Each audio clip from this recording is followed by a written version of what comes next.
Hi everyone, Stepan here. In this middle game video I'm going to talk about a topic which isn't strictly middle game related. It's blunders, and obviously you can blunder at any stage of the game.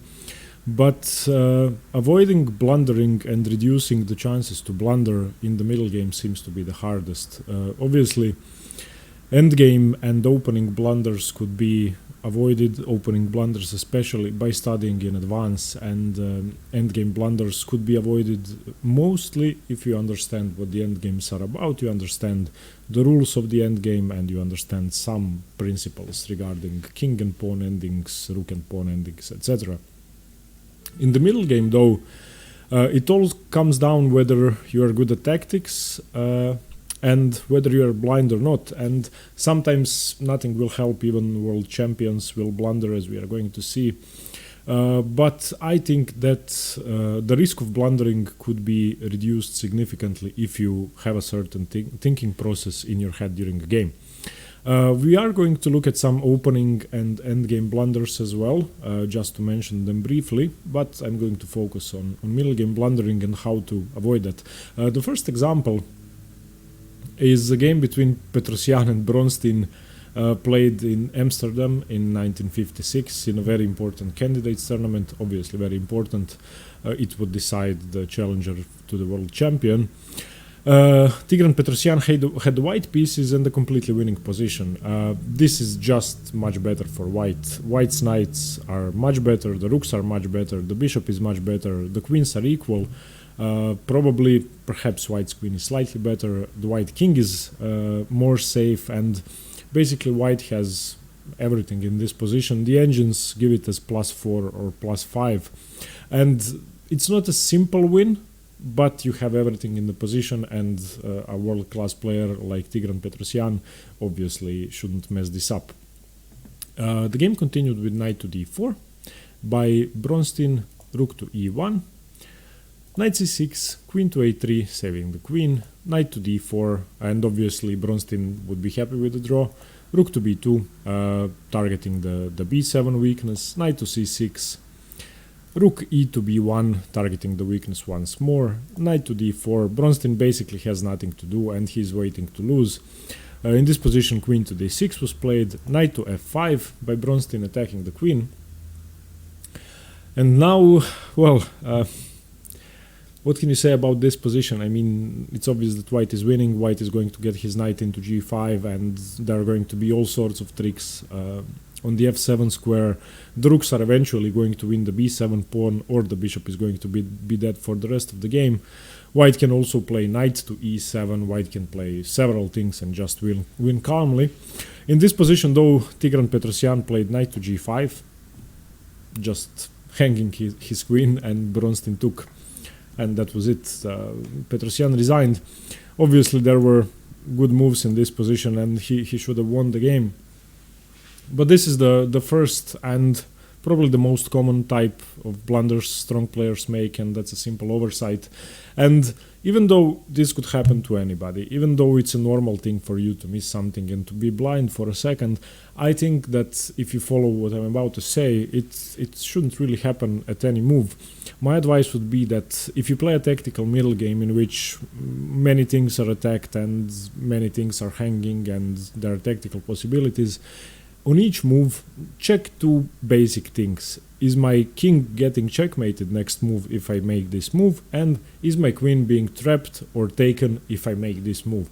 This takes 2 seconds. Just look at your queen and say, okay, if I play knight to g5, which is a good move, is my queen being captured or is my king being checkmated? I know it sounds simple, but basically if Petrosyan had asked himself this question, he wouldn't have lost his queen and he would have won the game. The second reason why I think blunders like these happen is that people get relaxed when they are winning. I've made blunders like this before. One of my worst blunders, and you can see that game in the Road to GM series, I was playing the Cup of Zagreb, my city, and I was playing a lower rated opponent. I had a much better position and I just allowed him to fork my king and rook with his pawn, and I calculated my move for about half an hour and I knew everything, all the variations. I went 5 or 10 moves in depth in every line. He couldn't do anything. I made my move and then he just pushed his pawn and I wanted to throw up. So I mean, you need to be careful, and I wouldn't have done that had I not relaxed, because my position was better. So two things: don't relax if you are winning, try to stay focused until the end. Obviously Petrosyan was distracted already because he knew he was going to win, and it's a very important game. And ask yourself, is your queen hanging and is your king getting checkmated, and rooks in my case. But yeah, if try to ask yourself those questions, and blunders like this one should be made far less frequently. The second example I wanted to talk about, you all probably know, this is the most famous blunder in chess history. This is game 1, Fischer-Spassky in Reykjavik, 1972 World Championship match, and a position in which it's a draw. I mean, a6, ba, h3, whatever. I mean, it's going to be a draw, and it's highly likely that neither player can do anything, because the pawn structure is symmetrical and neither side can create a passed pawn. In this position, though, Bobby Fischer went crazy and he took the pawn. Bishop takes h2, and this is a beginner's blunder. You are going to see this in beginners tournaments where people don't know the basic patterns, and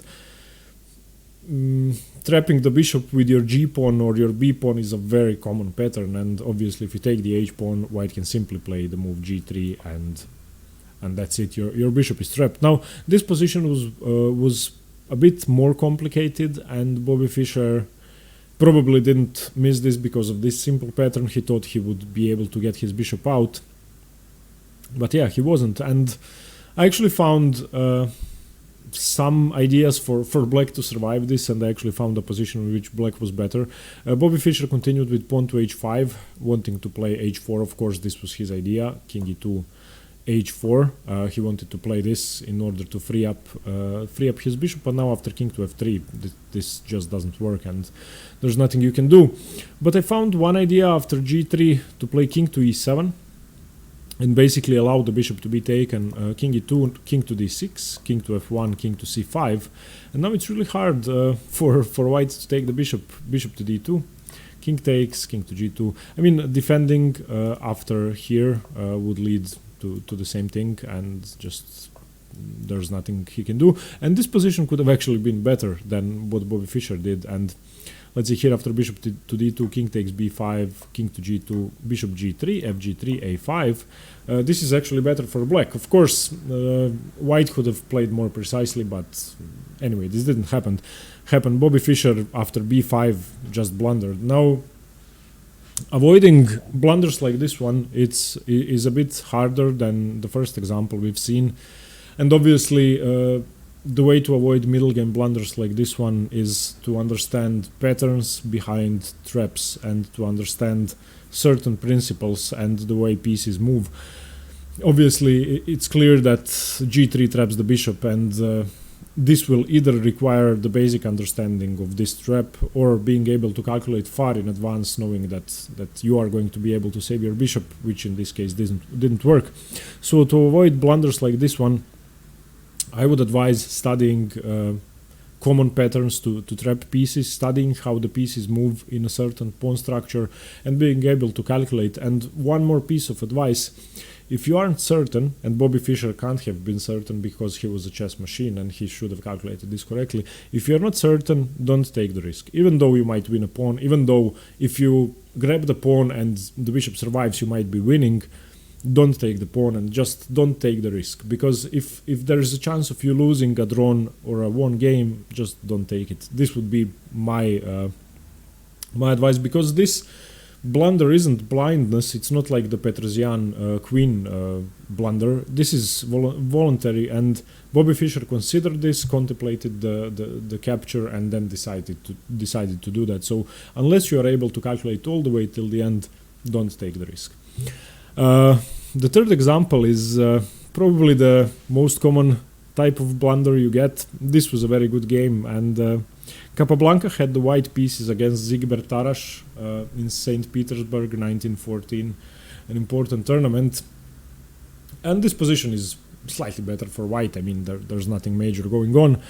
And here it was actually already a tactical sequence in which after here d5, this happened. It's kind of a tense position, but nothing major is going on. After rook takes, rook f to d1, obviously black just took the knight, but white has this intermezzo of rook f to d1. He doesn't have to capture immediately, and this is a much better move, which Capablanca played. And Zigbert Tarash played bishop to g4, attacking the queen. And now there's only one way for Capablanca to play, and that's to take the queen.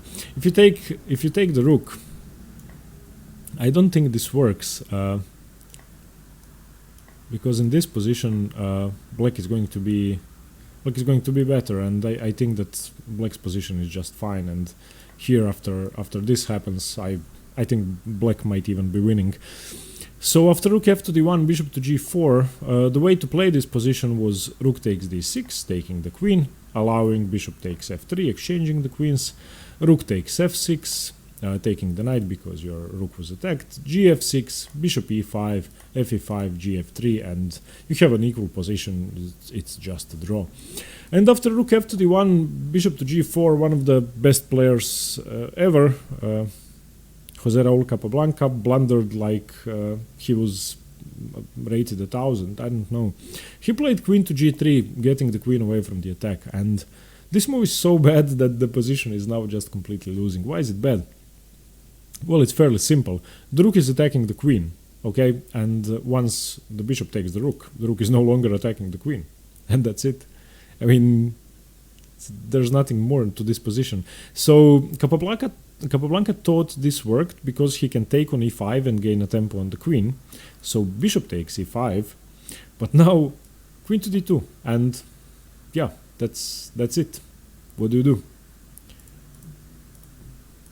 Black has two minor pieces and the rook, white has a bishop and the rook, so black is just a piece up, and that's it. After f3, the game continued, but Capablanca could have resigned already, and the game is just over. So blunders like this one require calculation. My first piece of advice would be that if you don't have enough experience with tactical problems and complicated positions like these, try to choose less tactical openings and try to choose openings which you understand and which don't revolve around tactics like these. And my second piece of advice would be that you, unless you're sure, once again, same as in the previous example, take all the time you need. I mean, spend an hour. You will avoid blundering if you think enough. And usually blunders like these happen because you don't spend enough time. Most often people are going to say, oh, I completely missed that. And that's not true. You didn't miss it, you just didn't consider it, and you didn't consider it because you didn't take enough time. Obviously, once again, you can be blind, same as Petrosyan in the previous example, but this is a fairly simple tactical trick, and queen to d2 should be obvious to anybody. And after queen to g3, bishop d1, bishop takes e5, attacking the queen, this just doesn't work. Obviously it doesn't work. You can play queen to d2 and just nothing.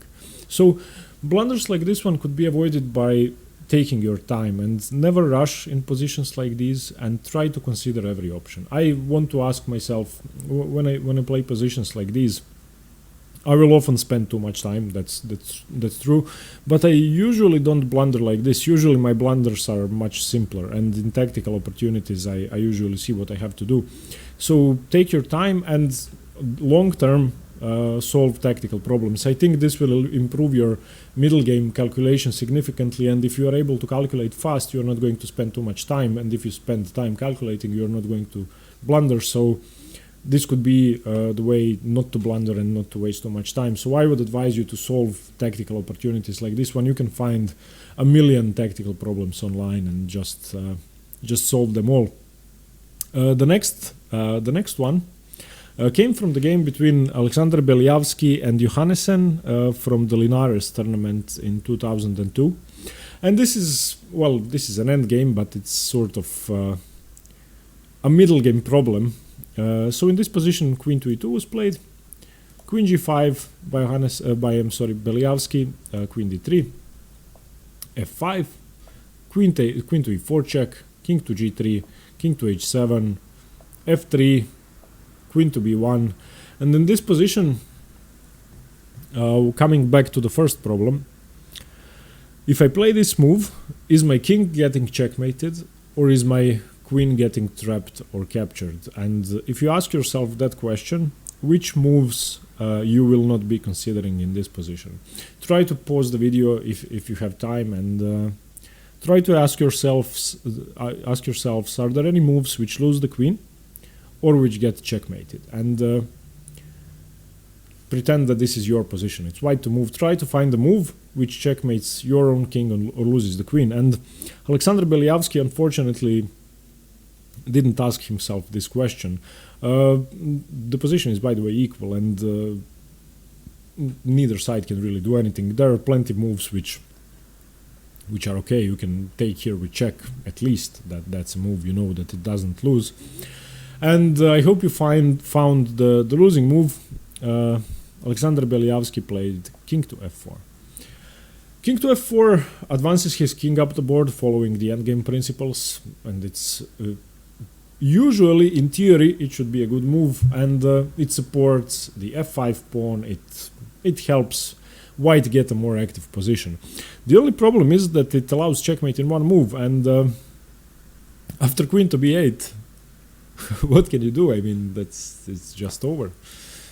So yeah, blunders like this one don't necessarily happen in the end game. I wanted to show this example because it's very funny and fairly clear, because you can understand what he wanted to do with the move. So that's why blunders happen. You want to achieve something and then you neglect something simpler and something more important. But most often checkmates like these happen in the late middle game, and often when you have to transition into a simple end game, or when you think you are already in an endgame which favors you and you try to follow the endgame principles and you are still in the middle game, often you can blunder, and major pieces on the board means that you can still get checkmated, and never forget that. I mean, I've seen plenty of examples of games where one player was already playing the endgame and the other one just checkmated him. So my advice to you would be, don't think of a position as an endgame until there are no more major pieces on the board, because you can still get checkmated, especially with the queens on the board.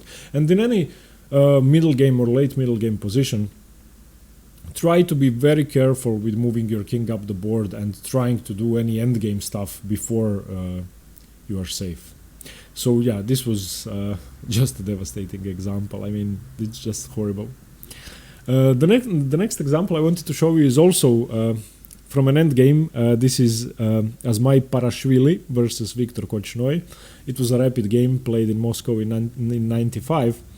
And this is a problem of simple calculation, and very often you're going to have positions like these in the middle game just with more pieces on the board. I wanted to use this example because it's fairly simple to see the mistake. But avoiding blunders like this one in the middle game can be improved by studying endgame problems like this game by Korchnoi. And obviously with less pieces on the board it's going to be simpler, but if you solve 100 problems like this one, then you're going to improve your calculation and you're going to be able to spot patterns like this one in the middle game. Very often in the middle game you have to be concerned with the passed pawn, even though it's not the end game. Often there are possibilities of one side queening the pawn, or at least getting a pawn to be far too dangerous for the other side to cope, and this is a position like that. Viktor Korchnoi has the black pieces here. It's black to move. Black is a knight up, and black can take the pawn at his own leisure. Black is going this way, obviously. Black can take the a4 pawn at his own leisure, and that means that he can't lose. Obviously, there's no risk of losing. How do you win this position? Viktor Korchnoi blundered into a draw. I'm going to show you how. He played the move h3. After h3, this is a simple draw because you allow the king into the corner and there's nothing you can do. After h2, king to g2, stopping the pawn from queening. King takes a4, king h1. How do you get the king away? If you check the king when the king is on g2, then simply king takes pawn and a knight cannot checkmate.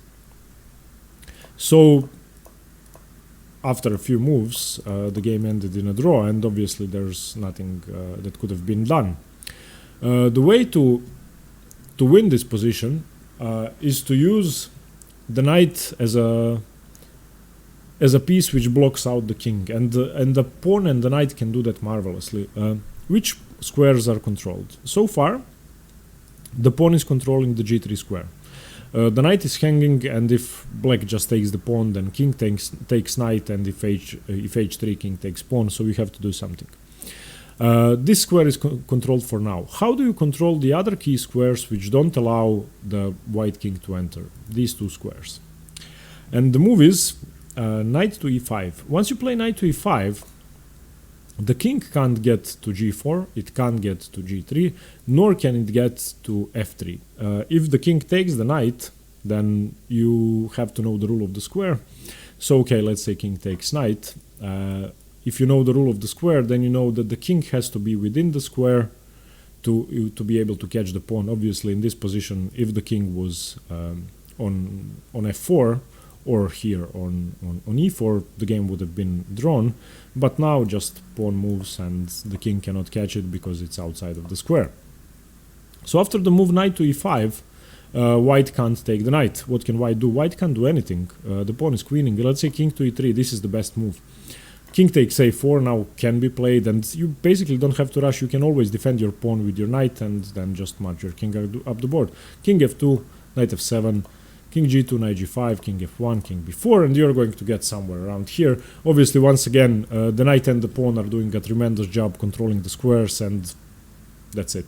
My advice to avoid blunders like h3 in this position, which can happen in the middle game very often, and usually when it's an endgame and you have it in your head that it's the endgame, you're going to be much more careful. And blunders like this one can be avoided easily because you sort of know the rules and you know the endgame principles. In the middle game, though, blunders like this one happen a lot, and the way to avoid them is to try and think as if you were playing an endgame. I don't know if I made myself clear. Try to imagine the position without the other pieces on the board, and try to think in terms like this.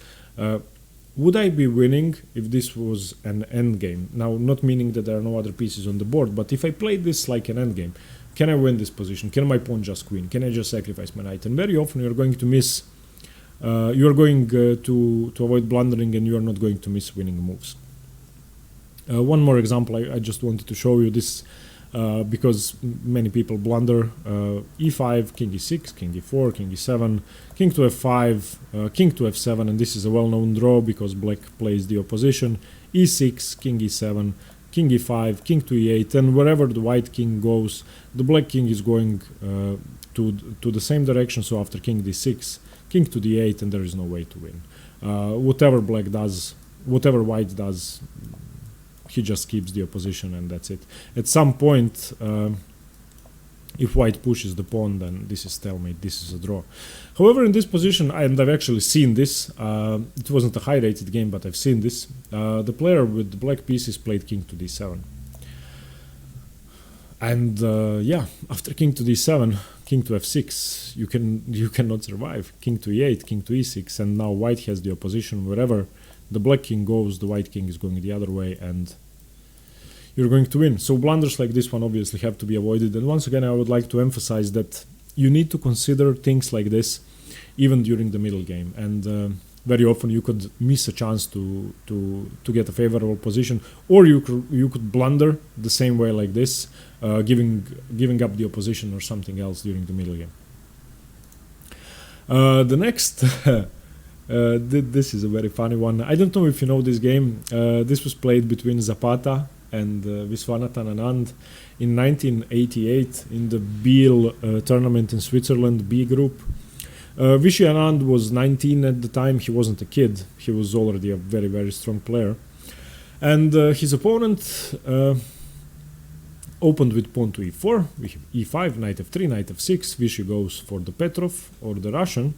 We have knight takes e5, d6, knight to f3, knight takes c4, knight to c3. Now the only move ever played in these positions is knight takes c3, dc3, and the game continues.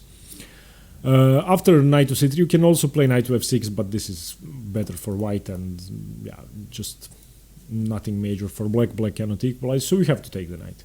And Vishy Anand obviously was a very strong player. He must have known knight takes c3, otherwise he wouldn't be playing the Petrov.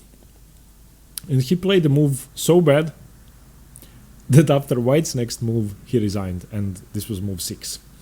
So Vishy Anand played bishop to f5. After bishop to f5, queen to e2, Vishy resigned. Now why did he resign? Obviously your knight is attacked twice, defended once. If you try to defend it once more, then d3. And that's it. And he resigned. So opening blunders can happen as well. And I just wanted to show you this one. I'm going to show you a few more examples. Yeah, another funny way to blunder after knight to c3 would be queen to e7. This is also losing, and I've seen this. Knight d5 attacking the queen, queen to d7, queen to e2, f5 defending, but now also d3, and you lose once again. And there are more opening blunders. Okay, e4, e5. I'm just going to show you a couple. In the position in the normal Roy Lopez, here, here, here. If white ever takes here, then obviously queen to d4. It's not winning, but it's much better for black, and blunders like this one should be avoided. One more, okay, e4. There's a blunder in the Italian which people often make, knight to d4, and you can castle here, you can take the knight, you can do whatever you want. People often blunder with knight takes c5 and they allow queen to g5.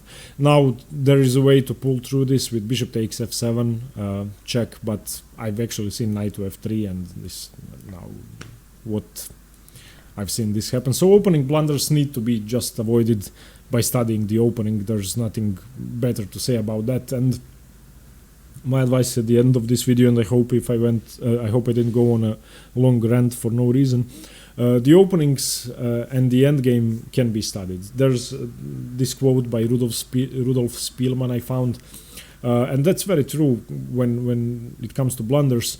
The openings and the endgames you just need to take out of the equation, and you just need to be certain that you're not going to blunder. Obviously know your openings, study the opening, study endgame principles, and you're not going to blunder. Most blunders happen because people don't know the opposition, or they don't know the rule of the square, or whatever. It's always a simple endgame principle which you have to know. And when it comes to middle games, work on your tactics, take your time and ask yourself the two questions: is my queen hanging or trapped, and am I getting checkmated? Ask yourself those two questions on each move, and trust me, you're not going to lose your queen or get checkmated. Okay, thanks very much. I hope this helps. Please let me know if you've made any funny blunders like this one. Feel free to link your games or whatever. Thanks very much, and stay tuned for more chess. Bye bye. See you.